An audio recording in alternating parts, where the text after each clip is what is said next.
Hi, Bill and Betty. We are going to go over your personal financial plan today. We are going to start off by going over your personal financial goals. You spoke about two goals that are really important to you. The first being purchase a new van within the next 2 or 3 years for Betty. The second is taking your two children to Disney World within the next 2 years. I added a few additional financial goals to your plan. The first being to pay off your credit card debt. The second is to increase your savings. And the third is to plan for the future. We're going to go through your financial plan in 7 steps. So your first is going to be emergency fund. That's step 1. Currently in your savings account, you have $500. We want your goal to be $1,000 for your emergency fund. So I have a few questions for you about what do you consider an emergency and what do you use these funds for? So that is a conversation that you both need to have with each other, as well as what do we classify as an emergency to tap into our emergency fund. It can be anything from the car breaks down to something broke on the house. That would be something that you both consider to be an emergency. And we are going to talk about ways to put money aside by looking at your current budget. So I went through your current monthly expenses. The first thing that you have is your Visa credit card, a Target card, your utilities, your internet and cable, cell phone, car payment, your auto, gasoline maintenance and repairs, your food, clothing. So this goes over everything that you told me that you spend every single month. And so we want to take a look at your current monthly expenses and say, okay, is there something that we're spending too much on? Is there something that we can maybe lessen each month, or do we need to increase anything each month? So this is everything, your expenses and your mortgage. I put your balance on here of $210,000, and then your car payment. Your car has about $16,000 left. Your Target card's at $2,600. And your Visa credit card is at $6,500. So we're going to take a look at how we can pay off these balances. So the next step is, now that we know what we have for debt, let's start paying it off. And we're going to use a method called debt snowball. And I'm going to explain that a little bit further here. So your first debt is your Visa credit card debt. That has a balance of $6,500.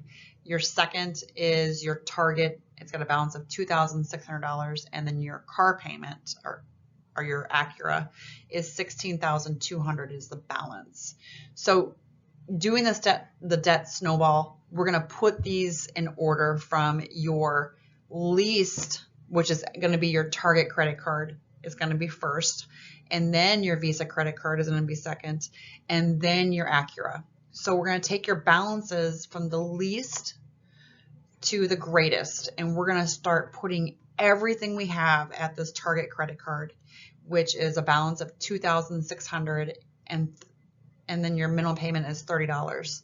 So once that's paid off, then we're going to take that $30 minimum payment and we're going to put that on top of your Visa credit card minimum payment of $59. So you're going to throw $89 at, $89 at that Visa credit card. So you're taking that, the smallest debt, you're paying it off, then you're going to take that minimum payment, and you're going to put that towards the next debt, and you're going to keep going and keep going. And you want to also take any additional funds that you have extra in your budget, and you're going to throw it at that debt so you can pay it off as quickly as possible. And the next slide I'm going to show you is how you can set this up at home. So this debt snowball, it's a great worksheet to use. You're listing your debts again from the lowest amount to the highest, and you're going to start throwing everything you got at that lowest debt. And then once that debt's paid off, you're going to put that minimum payment that you were paying on that debt to the next, and so forth. So this, sorry, is a little blurry, but the one that I have printed off for you is legible that you can use, or I can also email you the tool so you can input them yourself to start paying them down. And once you have those 3 debts paid off, then we're going to talk about what we're going to do next. So the third step, once you get through that first step, that savings of $1,000 and then paying off those debts, is going to be banking up your emergency fund. You want to have 3 to 6 months worth of expenses saved up in your emergency fund for if anything was to happen. So once you have those 2 credit cards paid off, that auto loan paid off, that frees up $539 that you can start throwing towards savings, and then also throwing anything else that you can have at it, just like you were throwing anything else you had at paying those debts down. So 1 month of expenses, and this doesn't include your mortgage, does not include your mortgage payment. This was all those expenses that we looked at, I believe the second or third slide, is $3,045. 3 months of expenses would be about $9,100, and then 6 months of expenses would be a little over $18,000. So the goal for your emergency fund is to be anywhere from $9,135 to $18,270. So obviously $18,000 is at that higher amount, that 6 months of expenses, but you want to be in this range. And so just throwing that $539 plus anything extra you have into savings is going to help build that. And once you have that first month, try going for 2 months worth of expenses, and then 3 months, the goal being again from 3 to 6 months for that emergency fund. And what this does is it will help you not to slip back into debt when those unexpected expenses come up. There's no point of paying off that debt and then not having anything in savings to help, because you're more apt to go back into debt using credit cards when you don't have those liquid emergency funds there to use. So the goal of doing this is to help you not slip again back into debt. Let's look at retirement, right? Because we're at an age, Bill, you're at 40 and Betty, you're at 38. So we want to look at retirement now. And not wait, because retirement is going to creep on us. It's going to be here. We want to have those funds so that we can retire at retirement age. So Bill, you have a 401k plan through your employer that contributes 5% of income every year. So your employer gives you $2,750 a year as an employee contribution. They give that to you for being an employee. You want to have about 15% of income each year put aside for retirement. So Bill, with your income of $55,000 a year, you're looking at putting away $8,250.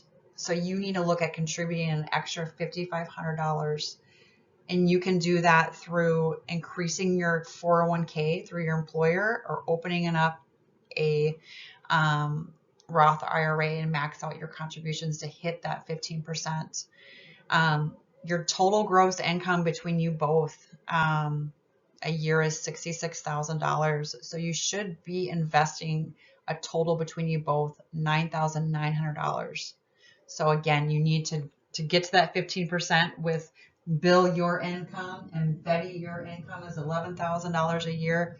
You need to look at it contributing at least $7,150 extra outside of what your employer is contributing, Bill. So you're looking at either increasing your 401k at work, and Bill opening up a Roth IRA, and then Betty also opening up a non-employer IRA, since you do not receive a 401k through your plan. Next, we're going to look at saving for children's college. That's step 5. And we all know that college is expensive, but if we plan accordingly, we we don't have to go broke or don't have to go into debt.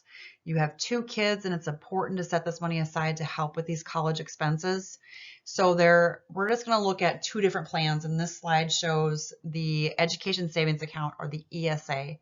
This has a cap of $2,000 per year per child, and it grows tax-free.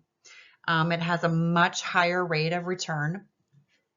It has a variety of investment options. The con is there is an income limit depending on where you fall. The second plan is this 529 plan. The benefit, you can save more than $2,000 a year for each child. There's no income limits. You can pick a plan that allows you to pick the funds, and money grows tax-free. Again, just because your kid's going to college doesn't mean that it's all going to come out of your pocket. There are scholarships and there are grants, and you don't need to go into debt for college, and planning ahead is a great first step. Step 6, paying off your home early. And we all think, wow, that would be great, right? Having our house, no mortgage payment. What could we do with those funds? Well, let's look at it. You currently have about 24 years left on your existing mortgage. Let's talk about some steps to pay it down. There are actually some really simple steps. You can start by just throwing $100 or a couple hundred a month towards the principal each month. That debt, once you have, step 6 is, yes, you've established that savings account for those emergencies. So that $539 that you were saving each month, you could throw at your principal, or you can make a few extra full payments towards principal twice a year. I include on here a mortgage calculator, which is a great tool through Ramsey Solutions that shows how you can pay that down. By plugging in just a number. If I was to put $100 towards my mortgage or $200 towards my mortgage, when would I have that paid off? So we've worked so hard to pay off our debt, put money aside. We're mortgage free. Let's talk about step 7. Your hard work has paid off. Now you can give back. So I know that you guys put that in your budget about how important it is when you have extra money that you want to give back, to charities or churches or whatever is important to you. This is the time that you really have that flexibility where you can really give back what you want to.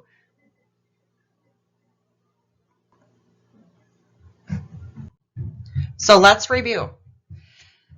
This is a lot of information that we went over today about your financial planning. It's a lot of steps, and I know it can seem like, wow, this is a lot, but that's why we put things into steps. Let's work on step 1 and then 2 and then 3 and build up. It's going to take both time and commitment.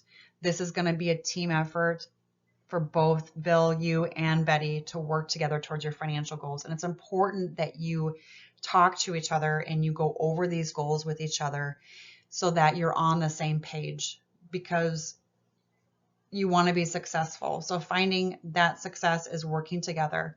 One of the first steps that I want you both to do is to sit down and start a quick start budget.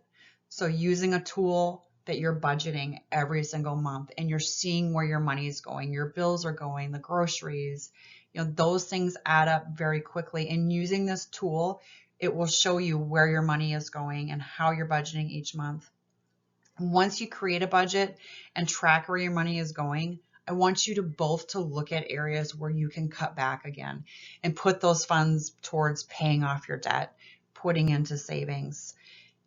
I know that you both, another thing that we talked about your financial goals is you want to set aside money to Disney and you want to set aside money for a new van. And I do feel that doing this budget, we can set aside money for that. And it does look like you guys already are setting money aside for maintenance and repairs, probably because Betty, that van, you're going to need a new one soon. So with getting a new van, we're putting money aside to either, to put money down on it and hope that it will lessen those repairs too. So that's something to look at as well. So those things, the Disney and the new van, are out of reach. I think really first thing we have to do is get that savings set up and start paying down those debts and putting money aside for those other purchases. I really appreciate both of your time today. If you have any questions or concerns, please let me know. Thank you so much.